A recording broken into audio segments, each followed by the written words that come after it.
What's up, y'all? My name is Shane. I'm a producer here at 5 News.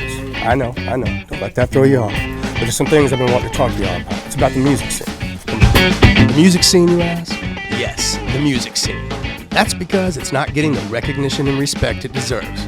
That's right, I said it. How do I know? Because I've been doing it for over 30 years. I know a little bit. In fact, did you know that there are over 40 famous musicians that come from Arkansas? From LaVon Helm to Ashley McBride. Arkansas has a rich history in music. So I thought it would be awesome to document the music scene in our area. Actually, I'm not the only one that thinks it's important. You see this guy? His name is Joel. He's our chief photog here. And he, like myself, is a fellow musician and has been covering the news in this area for over 20 years. This guy, he knows some people. And that's why I want you to join us as we shine the spotlight on what we like to call Five Country. Welcome to the Artist's Corner. Tonight, we shine the spotlight on Isayah Warford.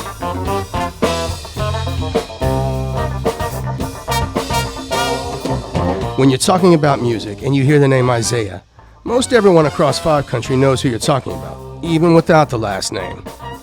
In fact, the night before I interviewed Isayah, I was at band practice and told my band about, setting up this segment. They asked who it was. All I had to say was the name Isayah. Not Isayah Warford, not Isaiah's All-Stars. I just said Isayah, and everyone else said, "Oh, Isayah Warford? Isaiah's All-Stars?" I said, yeah, that's the one. That's him. In fact, on the day of the interview, Joel and I showed up at the guitar shop to do the interview with him, and he hadn't even warned the people that we were coming to do the interview. But that was all right. They just gave us our own room, shut the door, and we did the interview. You see what I'm saying? It's Isayah. It's those kind of things that let you know you're talking with and about someone that is well known in the area.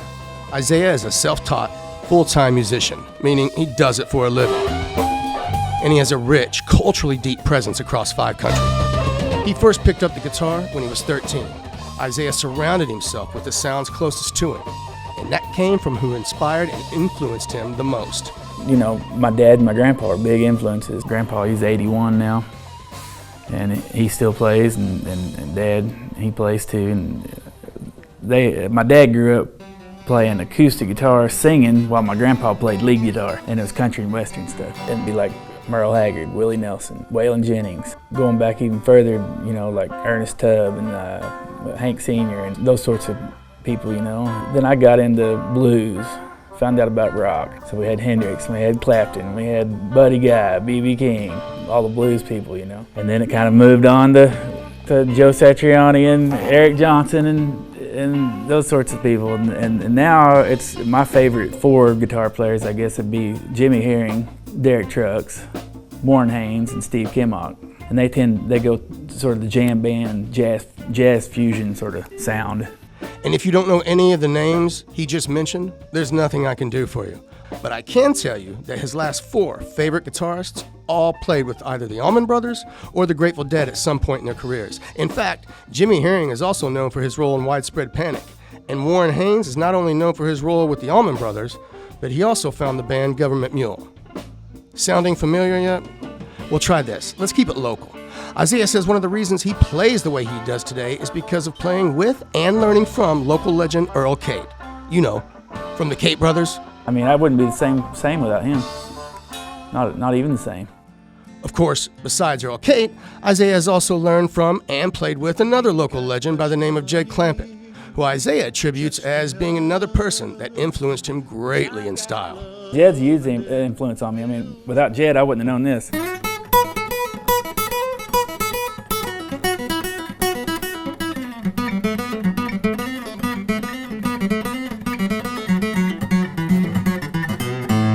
That's the sort of stuff that's like a Dickie Betts sort of thing. Jed taught me that for sure. So there you go. The ones and the styles that have influenced Isayah's sound over the years. That folky country jam band sort of style. And speaking of jam band and or fusion, well, obviously Isayah plays a lot of jam band music. In fact, Joel caught up with him recently at Kingfish Bar in Fayetteville. Joel, what'd you think of the sound, man? Man, he mixes it up. It's really nice. It's jazz, it's funk, it's blues, it's country. He puts it all together, but it's real tasty. Nice. Take a listen, see what you guys think.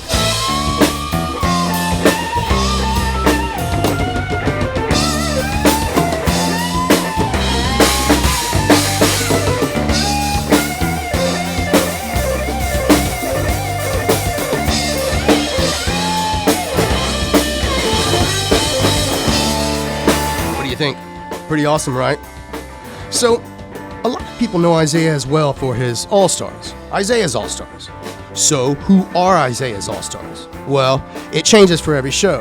There's not a set group of All-Stars. For Isaiah, it's all about collaboration. For instance, take the new instrumental album coming out the first of next year. And we have 12 songs, we have 12 different drummers. Really? Yeah. So each song has a different drummer, and they're all original compositions, all instrumentals, like I said. It's sort of a jazz fusion, funk, jam sort of vibe, you know, to it. We had Johnny Ardondo, we had Charlie Platt, we had Stingray, we had Dave Bright, we had Chuck Haight. I like playing drums. I like putting beats down. I like collaborating with people. Just saying, just throwing that out there for you, man, you know. And of course, the list goes on. Brian Burkhart, Jesse Dean, and even Mark Ballou from Big Smith came in and played organ. So, what can we expect from the instrumental album? Collaboration, of course. Isaiah says he has over 100 local and regional musicians he plays with, ranging from Tulsa to Springfield, Missouri, Memphis, and Little Rock. You could say Isaiah has a buffet of artists he can collaborate with. But there's one person in particular that he's collaborated with for quite some time. At least 15 years, he says. Her name is Sarah Hughes. She's a local musician in our area and fronts the Sarah Hughes Band, and she's someone he speaks very highly of. They met, as you would expect. She didn't have a lead guitar player, and her bass player and drummer at the time, Stingray and Dave Giswaldo from Mountain of Venus, they recommended that I fill in, you know, and I started filling in with her off and on through the years, and right before COVID, we got to know each other a little bit more and started playing a little bit more. And I was like kind of hesitant at first, you know. I was like, okay, yeah, right, I'm sure he's great.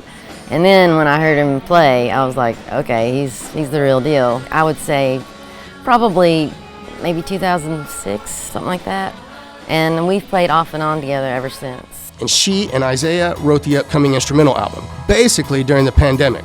While the world was shut down, Isaiah and Sarah's creativity had opened up. During COVID, we've spent a lot of time together playing guitar and stuff, you know, trying to keep our circle small, you know, and you know, we come up with these instrumentals, and she wanted to learn some bass, so that's what we started doing. I'm still I still feel like I'm kind of a newbie, but I can hang in there. I would almost say I enjoy playing the bass more than I do the guitar almost. In certain situations, yeah, of course. We're going to release an album here this following year, and it's all instrumental. She's going to be playing bass, I'm playing guitar, and we play keyboards, both of us. If you've never listened to Sarah Hughes, I highly suggest you make it a priority to check her out. So where does that leave us with Mr. Isaiah? Well, what about a vocal album? Does he just do jam band music? Of course not. Like I said in the beginning, he's rich in culture that goes back to his dad and grandpa. I've been cursed with a kind of a country thing. So from growing up around country, that's all my originals for the most part with lyrics are country sounding. I'm going to start working on that next after this instrumental's released. I'm going to start focusing on a vocal album. Look, I've already said it at least once during this segment. This cat is rich in culture. And besides playing music with local greats such as Jed Clampett and Earl Kate, Isaiah has also been a musician for hire. Because when you're deep with that much culture, even the national acts know who they can call to help fill in.